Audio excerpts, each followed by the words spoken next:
সম্মানিত দর্শক, আসসালামু আলাইকুম। কেমন আছেন সবাই? আজ আমি আপনাদের সাথে শেয়ার করব জর্জেট জামা বা সিল্কের জামা কিভাবে ফলস দিয়ে তৈরি করবেন। আশা করছি পুরো ভিডিওটি দেখলে সহজে শিখে নিতে পারবেন।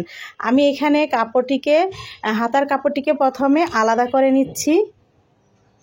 এভাবে আলাদা করে নিতে হবে। হাতার কাপড়টি আলাদা করে নেওয়ার পর আমি এই কামিজের যে কাদের এখানে সেলাইটা সেটাকেও খুলে আলাদা করে নিতে হবে। যদিও আমার এখানে পেছনের গলা এবং সামনের গলা রেডি করা আছে, তো অনেক সময় কিন্তু রেডি করাও থাকে না, গলাটা নিজেদের মতো করে তৈরি করে নিতে হয়। তো দেখুন আমি এই জোড়াটা কিন্তু ছুটিয়ে নিচ্ছি, তারপর কাটিংটা করব, তাহলেই সুবিধা হবে। এটা সহ কাটতে যাবেন না, তাহলে কিন্তু সমস্যা হবে, বেশি কম হয়ে যাবে। এই জন্য এখন আমি পিছনের পাটটা সমানভাবে ভাঁজ দিয়ে নিচ্ছি। যদিও একদম পুরোপুরি সমানভাবে আসবে না, যেহেতু এটা ফলসের কাপড় একসাথে দেওয়া আছে আর চারপাশটাতে লক করা, এমনিতেই কিন্তু এগুলো অ্যাকুরেট হবে না। তারপরও খেয়াল রাখতে হবে যে এই পাশটা আমার দিকে, মানে বন্ধ পাশটা আর উপর নিচটা যেন ঠিক থাকে। সাইডে বেশি কম হলে ওটা সমস্যা নেই, কারণ কাটিং করার সময় ওটা নিয়ে কোনো সমস্যা হবে না।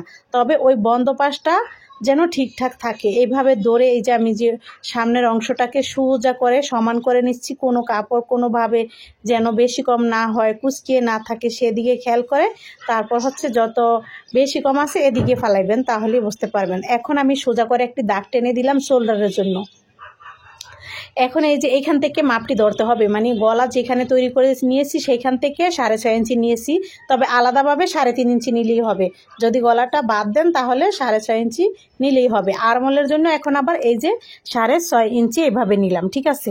সেই বরাবর আবার আরেকটি দাগ সোজা করে দিয়ে দিলাম, কারণ এখানে বডির মাপ হবে, যার যেরকম মাপ আসবে সে আন্দাজে এই মাপটি বের করে নিতে হবে। এরপর দেখুন উপর থেকে আমি কোনোভাবে ফিতাটা নড়াইছি না, 14 ইঞ্চি বরাবর একটি মার করে দিলাম। এটা মাজার যে মাপটা, মানে কোমরের মাপ এটাকে অনেক বলে। এরপর ফাড়ার মাপ, যেটা হিপের মাপ বলে।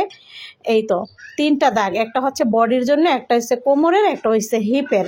তারপর আসবে ফিটিংসের মাপ। এটা তো আসলো কোনটা কতটুকু নিচে নেবেন সেটা।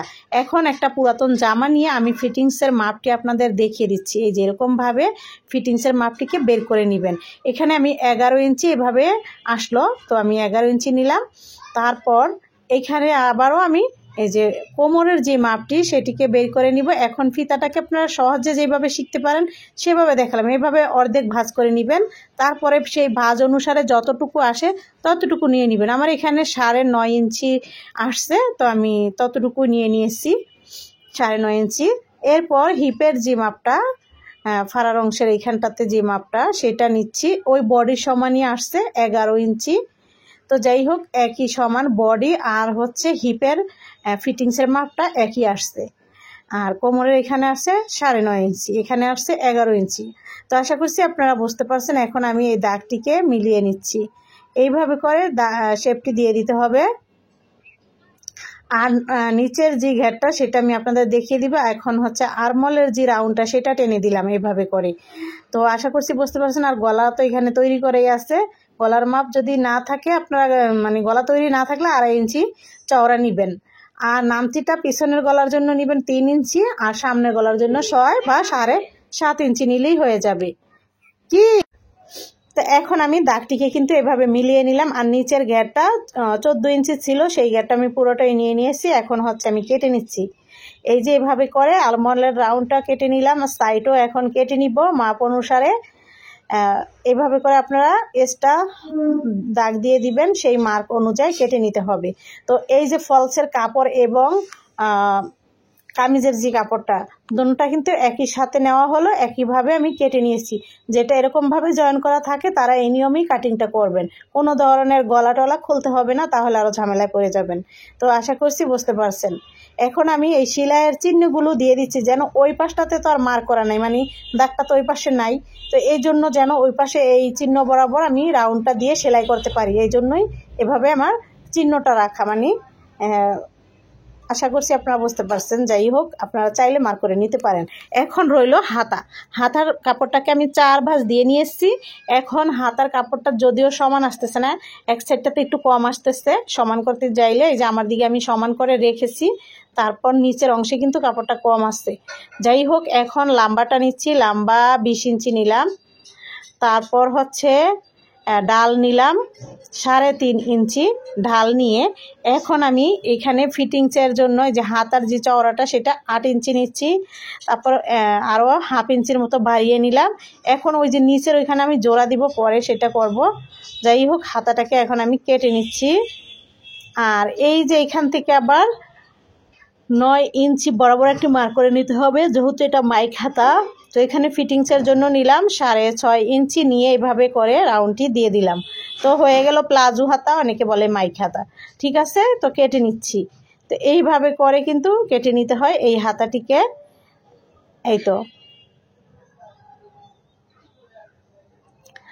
তারপর আমি জোড়ার কাপড়টিও কেটে নিয়ে এসেছি। এখন আমি সেলাই করে আপনাদের দেখাবো। তো দেখুন, এই যে কাপড়টিকে যে আমি নিয়ে এসেছি, এখন হচ্ছে এই যে আগলা যে আছে মানে ফলসের কাপড়টা একসাথে সেলাই দিয়ে জয়েন করে নিতে হবে। এরকমভাবে সেলাই দিয়ে আটকিয়ে নিব। আমি সেলাই দিয়ে দিয়ে এভাবে আটকিয়ে নিব।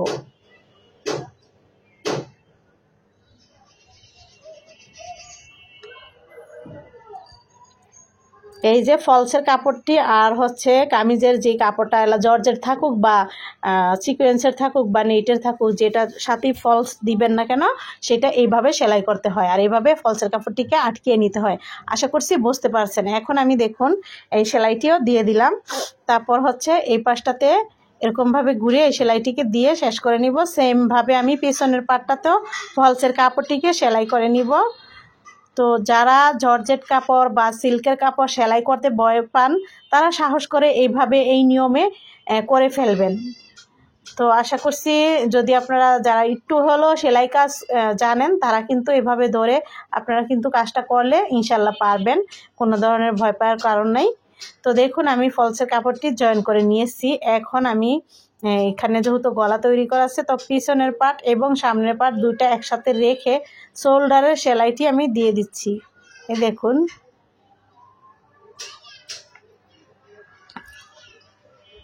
শোল্ডারের সেলাইটি দেওয়ার পর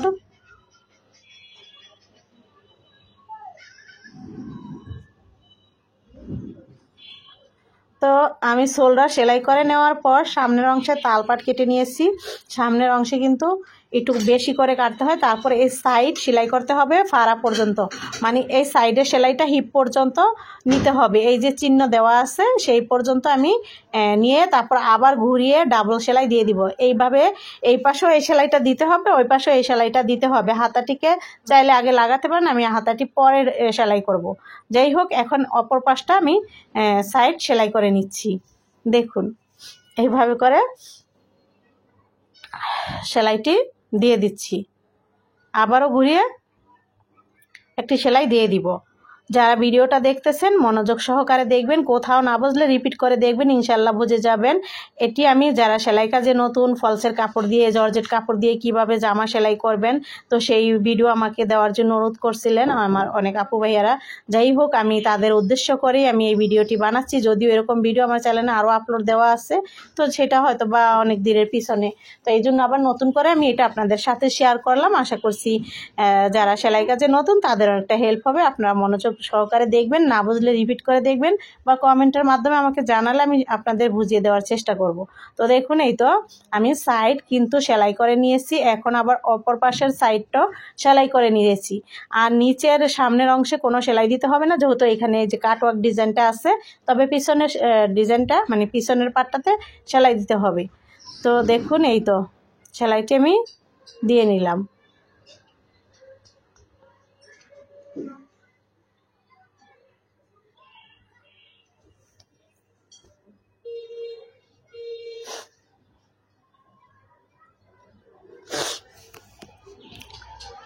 তো দেখুন, এই তো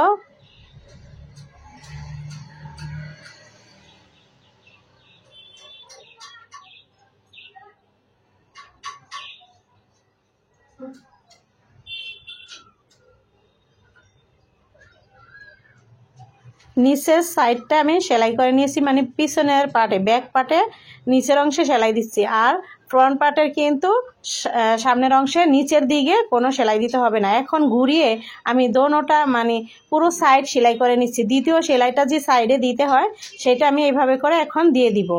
পুরো কামিজটা ঘুরিয়ে ঘুরিয়ে এই সেলাইটা দিলেই কিন্তু হয়ে যাবে ইনশাআল্লাহ। তো আশা করছি আপনারা বুঝতে পারছেন যে কিভাবে ফলসের কাপড়টি জয়েন করতে হয়, এরপর এই ফলসের কাপড়টি কিভাবে সেলাই করতে হয়। অনেকে তো ফলসের কাপড় দিয়ে জর্জের জামা কিভাবে সেলাই করবেন সেই জন্য অনেকটাই সংকোচ বোধ করেন। তো আশা করছি আপনারা আজকে ভিডিওটা দেখে আপনারা সহজেই সেলাই করে নিতে পারবেন। অনেক সহজ, কোনো ধরনের ভয় পাওয়ার দরকার নেই, সাহস করে করে ফেলবেন, ইনশাআল্লাহ হয়ে যাবে। তো দেখুন আমি এখন হাতার অংশে সেলাই করে নিচ্ছি। যারা ভিডিওটা দেখতেছেন তাদেরকে অসংখ্য অসংখ্য ধন্যবাদ। আমার ভিডিওটি যারা শেয়ার করেন তাদেরকেও অসংখ্য ধন্যবাদ। অনেক আপু ভাইয়ারা আমার ভিডিও শেয়ার করেন, তাদেরকে অসংখ্য ধন্যবাদ জানাই।